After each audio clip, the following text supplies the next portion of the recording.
Bryson is still looking for the hole in one, but you're probably just thinking, how has he not hit his house yet? We're going to look at two pieces of Bryson's wedge technique that are crucial to hitting nice draw wedge shots so that you can understand these and not be worried about chunking and sculling your wedge shots anymore. The club path and face angle are two elements that Bryson executes very well. A good visual representation of what the club face angle is doing is going to be the angle that is created by the spine angle. In this position here, we can see that Bryson's leading edge on his wedge shot is open relative to his spine angle. But we need to remember that he's hitting a draw. So in order for him to hit a draw, the club face angle needs to be right of the target some amount so that he can hit his nice little push draw that he's hitting. But the interesting thing is that as he gets up to the top of the backswing, he's going to get his lead wrist into a bowed position here. So he's going to twist the knuckles on the left hand down towards the ground. This is going to apply force to that club face and work it more towards closed. And as Bryson works the club down, you're still going to notice that this club face angle is open relative to his spine angle. But as he gets into the hitting zone, that's when he's going to start to square the club face up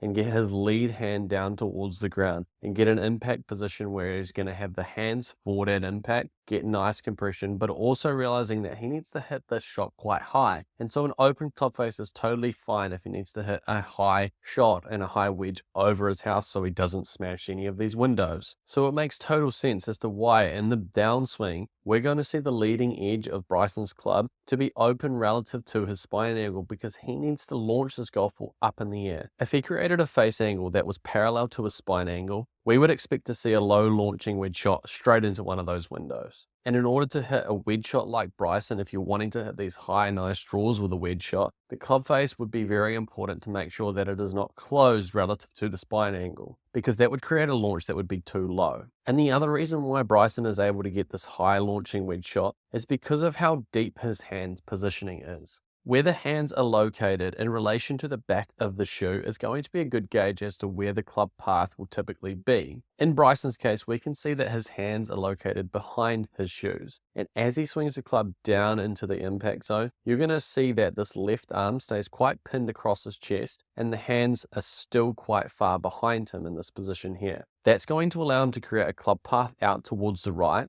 and therefore create a spin from right to left, with what we're seeing with all these wedge shots that he's hitting. And so if you're someone struggling to hit a draw with a wedge shot and you want to be able to create that positioning, take a look at this position in the downswing where the lead arm is parallel to the ground and just draw a line in the middle of your hands and see where it's positioned. I would venture to say that it's more out towards the toes there. That's going to create a club path more out towards the left and a spin from left to right typically. But it's important to realize that all of these positions in the swing are to try to create a high draw. They are not good and they are not bad. Whenever I'm giving a swing analysis to one of my clients, which is linked in the description below, I'm going to always talk about what intention is your shot that you're trying to play. What would you like to see out of the ball flight? Bryson is liking this push draw that he's seeing because every single shot that we've seen him hit has been that particular shot. Now, if you want a low cut spinner, having a face angle like Bryson's and a hand path of Bryson's is probably not going to be the ideal positions that you want to see in the golf swing. So making sure that you understand that all these positions just depend on the shot that you're trying to hit.